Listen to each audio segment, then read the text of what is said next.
Hey guys, this video is a little different and I'm just giving you a little intro onto it. It's slow paced, a lot of reflection. I recorded it on Sunday, March 26th, and I have a lot of backstory in here about my life, as well as starting around minute 18. I talk about the loss of my father and my brother to suicide. It's very raw emotions that are shown here, and if you can't watch it, that's when it starts. But if you can, I encourage you to be able to see how suicide can affect someone. I hope you like this video. Again, it's pretty emotional. Have a great day. Thank you for watching. Hey guys, welcome to Blended Hearts Homestead.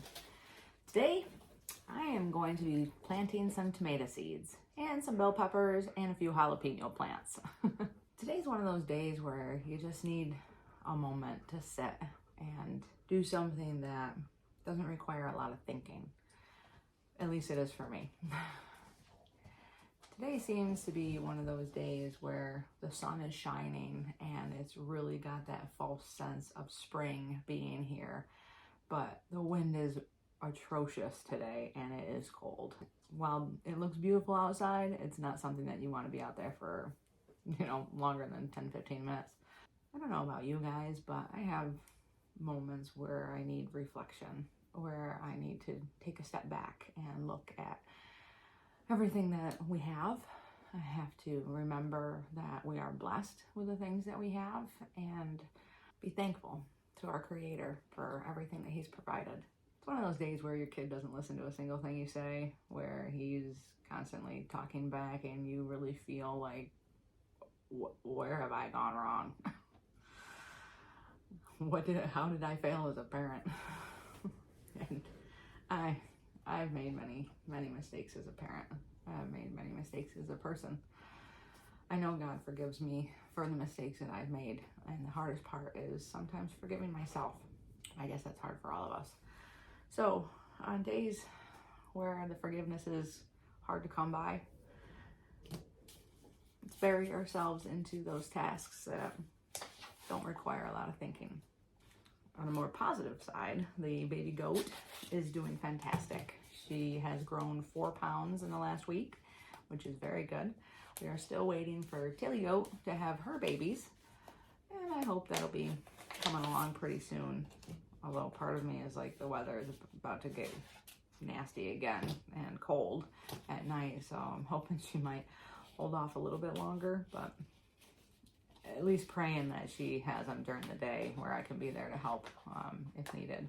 I do have monitors in the goat barns, but unfortunately, one's connected to my phone. It's the Blink Outdoor, and while it works fine, I have to open up my phone. I have to open up the app in order to see it. There's no way to, unless I want to hear every single noise at night and get notifications all night long, there's no way to leave it on. We do have a baby monitor in the other goat barn where Mama Goat just had Shamrock, our new doeling, and that one won't reach into my bedroom, so it has to stay out in the sunroom, and then you gotta go out there and check it. So it's a little bit of a pain when it comes to that kind of thing.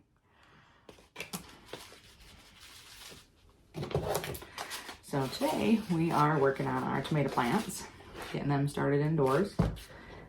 And like I said, I'm gonna do bell peppers and jalapenos.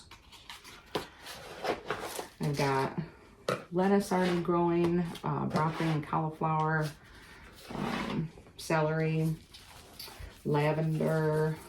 I've got some flowers for the garden, petunias, and a bunch of other ones that I planted the other day. I've got sage going, thyme, oregano, echinacea, calendula, lemon balm, and then we have some Shasta daisies, a few other things, and onions.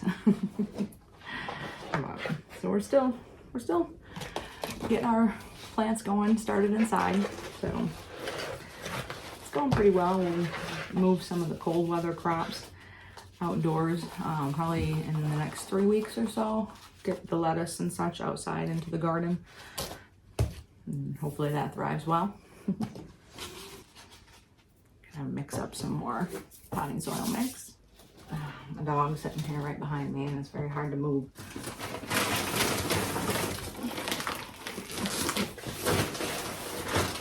So I am mixing up organic potting soil, which has the earthworm castings and other things in it that I wanted. I'm going to add some peat moss to it and some perlite.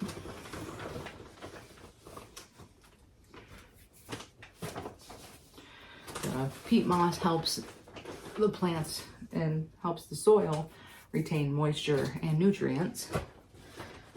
And the perlite acts as a help for drainage so that they don't stay too wet.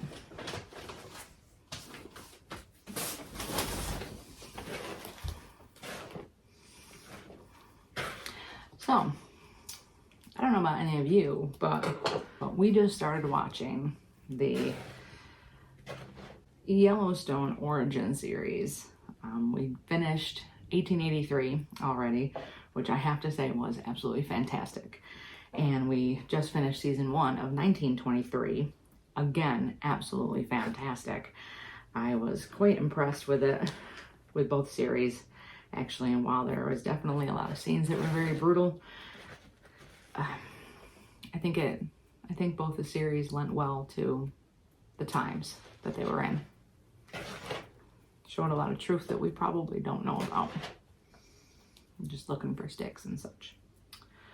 But anyways, where I was going, then next we're gonna watch Yellowstone. We haven't watched that yet, so I don't know if any of you have watched Yellowstone or any of those other series out there. Let me know, what you guys thought. I definitely enjoyed them.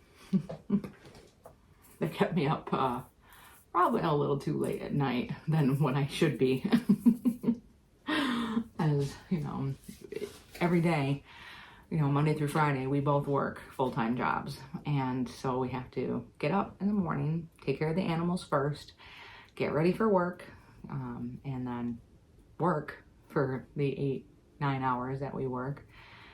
And then when we're done, take care of the animals, get dinner going, get the house clean, do the chores, and then get, in between all of that, what's going on with the toddler. Get him ready for bed, bath time, story time, all that good stuff, and then off to bed for us. So this series has kept me up later than what I wanted to be on several nights. So if you're anything like me, don't watch it at night, because you'll stay up way too late and be dead tired the next morning.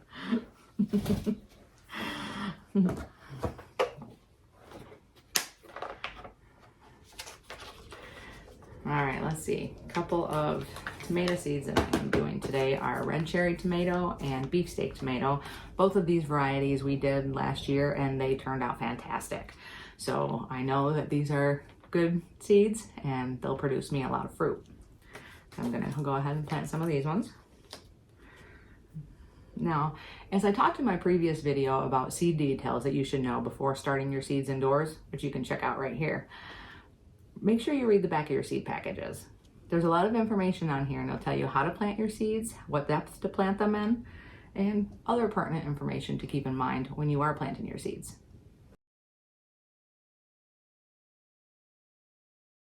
Now I'm using these little pots for my tomato plants so that hopefully I won't have to transplant them into bigger pots before having to put them out in the garden. And I am just using an aluminum tin for my base. I'm gonna fill this up with water, set my little pots in here, and then that will be bottom watering for my plants. That way I don't water from the top down and disturb the seeds or anything that's going on down there as the seeds start to germinate. If I had more space, I'd do plant starts to sell, but this is all we have right now for our indoor gardening area to start our seedlings. So it's basically what we need for our garden. Working on expansion, that's for sure. Someday we'll definitely have a greenhouse. Someday. So one thing I definitely need to do is make sure that I label all of my plants so I know what's what as it starts coming up.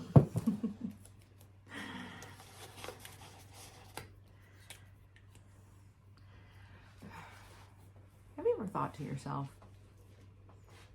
how did I get here? How did my life end up like this? How did everything turn out this way? I know why. I know the choices that I made led me in this direction. And never ever did I ever think that I would be having a farm, having goats, having chickens, having pigs, seeing them born on the farm, having a garden, planting a garden. I wasn't ever a green thumb person. You know, my parents didn't have a garden. My grandparents did. They still do. Even in their 80s, they cultivate a garden. And they had a farm as they were growing up. My parents, you know, lived on farms as they were growing up. We did have, you know, a horse when I was probably around 12 years old. My parents indulged their 12-year-old daughter and bought her a horse. His name was Stormy, and he was an Arabian gelding. He was beautiful. He looked like a storm rolling in, and he acted like it too. But as it sometimes goes when preteens turn into teenagers, my attention span for my horse went away. And so after a few years, my parents sold him. As you know, now looking back, I might have been upset at the time. I don't think I was. I think I understood it, at least as far as I can remember. But I definitely understand that he became more of their chore than mine. And now taking care of the animals that we have here, while we don't have horses, we take care of others, and I can understand, and I do understand, how that can definitely be a chore. And it's definitely hard work. There are days that, you know, we just had the spring cleaning day the other day, and we were fortunate that, you know, most of our children were able to participate with us and help us out. My oldest son wasn't able to be there because he works full time, and but the other ones were able to make their work schedule, school schedule work out so that way they could be there. That was very helpful. It was very nice to have them there. Pretty much all the time. It's just Jason and I taking care of the animals. So when you do get help, it's appreciated. No, you know, like I've said in previous videos before, we started really getting into the homestead life when the pandemic hit. Probably like much of you did as well. Started researching, started having a garden, started trying to be more self-sufficient, started preparing for things that we thought might be happening, but even if they didn't, we were ready for them. And it just kept growing from there. It's an idea that took root and stuck. And while there are definitely days where I'm just like, just send me to the beach. We don't go, and we stay here, and we take care of what needs to be taken care of. And we learn more, we can more, we preserve more, we see the beauty in the things around us more. I'd give anything to be able to run this for my full-time job, and my goal in life is to be able to do that. But for right now, we work, and we work. And we take enjoyment in at least half of the work we do. It is fun to learn new things. It really is fun to learn new things. Learning is a lifelong enrichment. To continually learn is something that I've always enjoyed doing.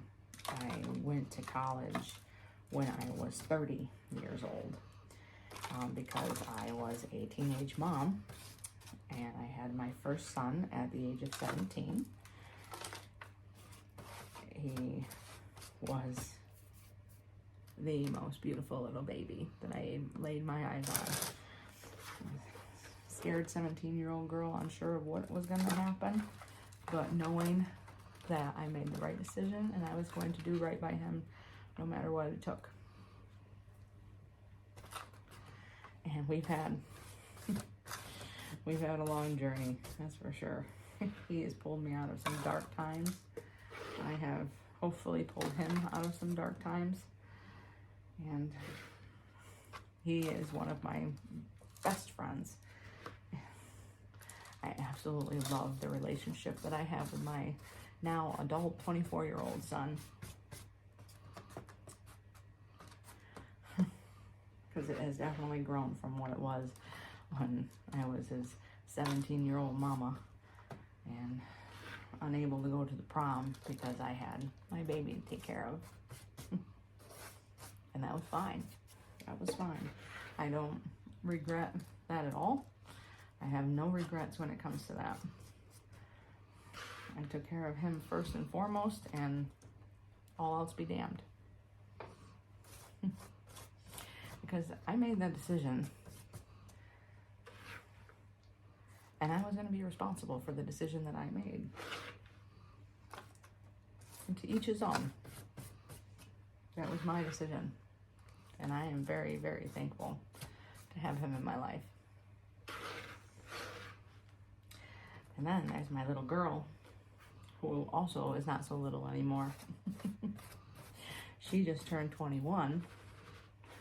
We had a lot of fun at her 21st birthday party. And you can imagine what kind of fun that was. But we had a good time. And she is the light of my life. She was my surprise, we don't know what you're going to be until you come out baby, because she wouldn't show us what she was on the sonograms. So I didn't know she was a girl until there she was. And she has been wonderful ever since then. So she has celebrated her 21st birthday in style, and I had just had her a month before I turned 21. So as I was nursing at the time, there was no drinking for me.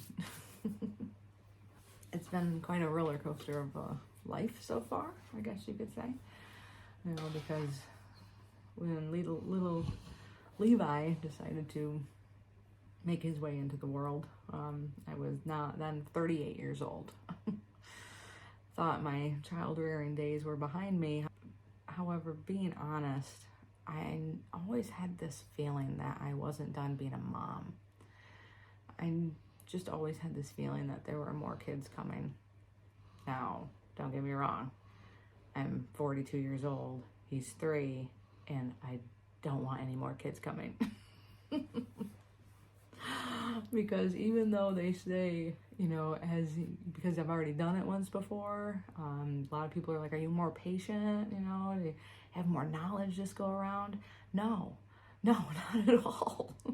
I'm exhausted.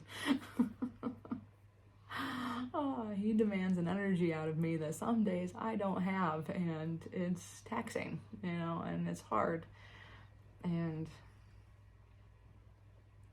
sometimes you feel all alone in some of the things that go on in your life. I'm not alone, but there's days that that's just how you feel. And some days you feel like a failure, you know, on those days when things get a little too hard and your voice goes up a little too much, and then all of a sudden you're like, oh, why did I do that?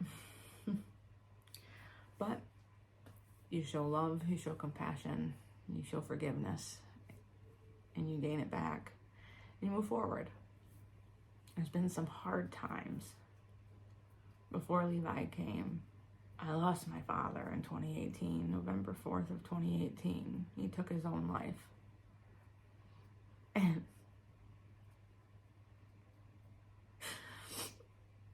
to be left behind, to be the last person that he talked to, and know that you weren't enough to keep him here,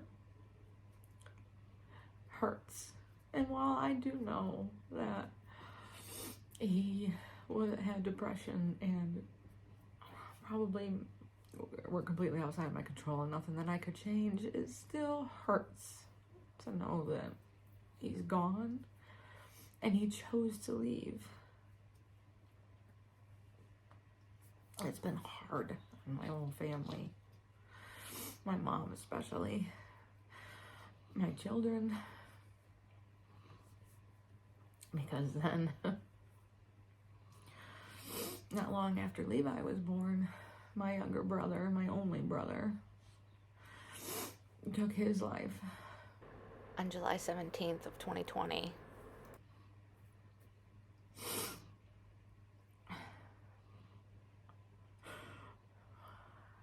And while he left behind a note, Dad didn't leave anything. Justin did. He left behind a letter and a video saying goodbye. Just saying that he couldn't do it anymore. Unfortunately, his toxicology report came back with heroin laced with fentanyl. I knew he was on drugs.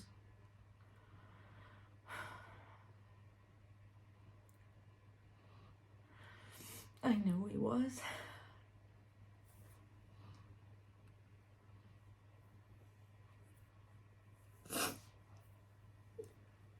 And just, you always want to think when you ask them how they are, and they say that they're okay, that it's true.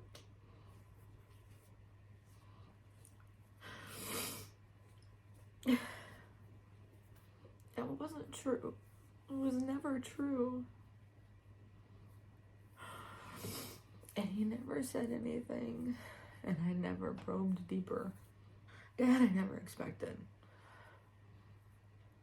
I miss his laugh. I miss his hugs. I miss his emotional way that he needed to know that he cared about you, because he did. He cared so much for us, which makes this even so much harder, even 4 years later. Almost 5. Almost 5 years have gone by since my dad has been here. All I have are memories of him, of my brother. All I have are pictures. All I have are videos, and thank God I have those videos. If there's one piece of advice I can give you that you take, is take the videos. Take them on your phone, transfer them to hard drives, save them, whatever you have to do, because someday that will be the only way that you hear their voice. And you will really want to hear their voice. I knew one person who had committed suicide. It was my brother's best friend a long time ago, but never had it really affected me in such a profound way to be immediately somebody that I love.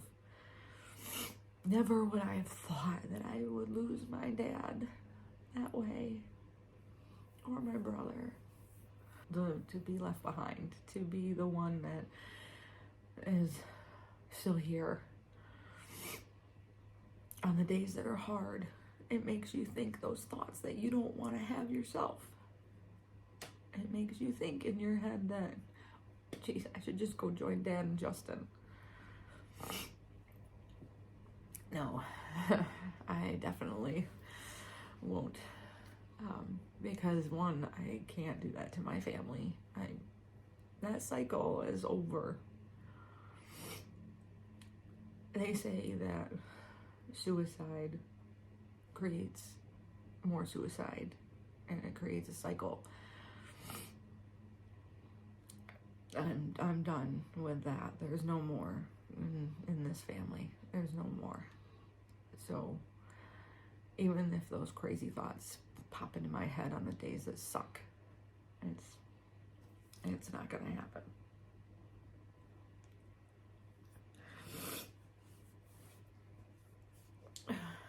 Because I know how it feels to be here and they're up there and there's nothing I can do. I don't want to make anyone else feel that way. And if there's anything that I could ever do to help someone so they don't make anyone else feel that way, I am here to help. I am here. The pain of losing someone because they chose to go is one of the worst pains that I've ever felt in my entire life. And it creeps up on you when you least expect it. It creeps up on you on the days that are bad, yeah, but it also creeps up on you on the days that are good. Because they should be here on those days. Because they should be here. If my dad could see me now with a farm, and whatever you believe in heaven, I do. I believe in heaven. I know my dad and my brother were saved, and I believe that they are there, regardless of what they did, that they are waiting for us. And someday my dad will meet Levi, and maybe they're watching over us. But right now, he's not here. He doesn't know Levi's laugh. He doesn't know Tyler's girlfriend. He doesn't know Lexi's graduations. And I just wish they did. I wish they did.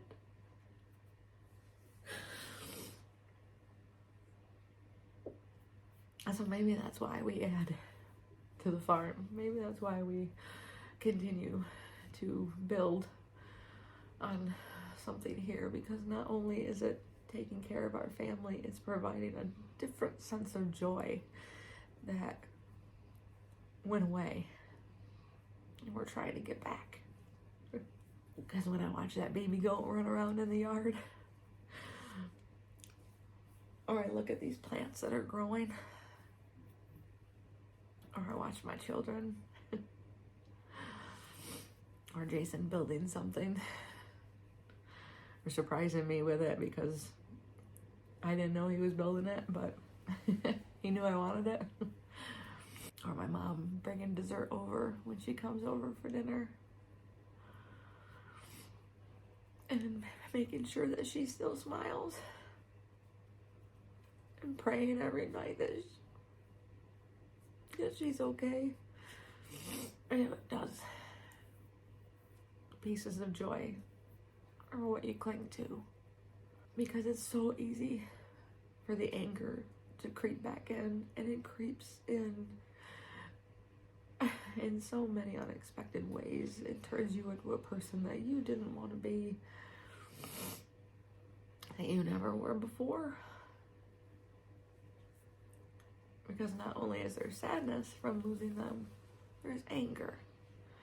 And while I try and work on that, it shows its face more than I like to admit. And petty things too. Some things that, I don't know, just the littlest things can bring about those strong emotions. We have our moments. I have my cry. I wipe my tears. I let myself be vulnerable, and we pick back up and we move on. Because as the seasons change, so do we, right? We grow with the seasons. We turn with them, and we continue on with them until it's time, until God decides it's time to send us home. I'm not going to make that decision. And I hope you don't ever either. God knows when it's my time. And I'll trust in that. All right, let's plant some jalapenos, shall we? If there is anyone out there who is thinking along the lines of suicide, don't.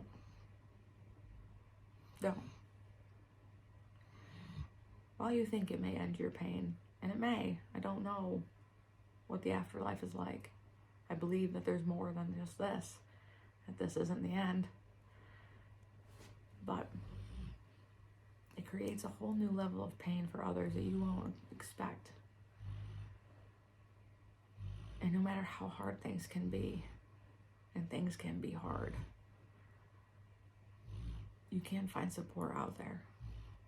Heck, I'll be a support to anybody who needs it. So reach out. Reach out. I will be there. And so will the ones who love you.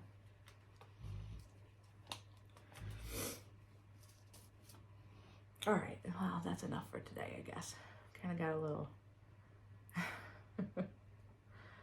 little wandering. So, back to seeds, peppers, more bell peppers, jalapenos. I can't wait to start making things with these in the garden. The fresh fruit and vegetables that you get out of the garden and the food you can create with those tastes so much better than anything made in the store or sent to a store. So if I can encourage you to get a garden started, please do so. You'll find it's very, very worthwhile doing. But on this afternoon, the sunny, cold, windy afternoon, I pray that you have a blessed day, a wonderful day. And until later, God bless you. Take care.